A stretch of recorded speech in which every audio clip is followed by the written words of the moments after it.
نحصلوا على هش بسكوت ونوزيت للعيد. كل عام وانتم حيين بخير.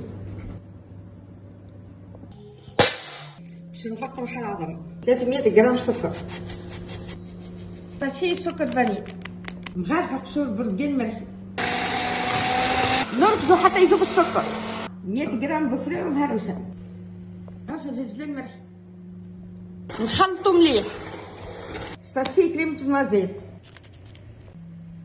60 جرام نشا، نركضوا توا 100 مليلتر زيت، نحركوا بدينا، زوج سفير شويه جاتو، نحطوا الفرينه، البسكوت وما يتعجنش يتلملم، ندهنوا الطبق بالزيت.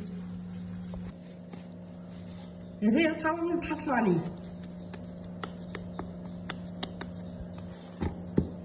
توا باش نستعملوا الماكينه.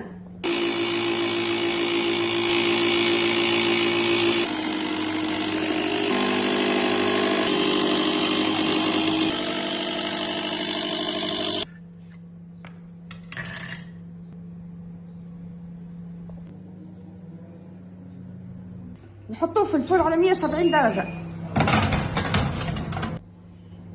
هذه النتيجة اللي نتحصلوا عليها بعد 20 دقيقة في الفرن.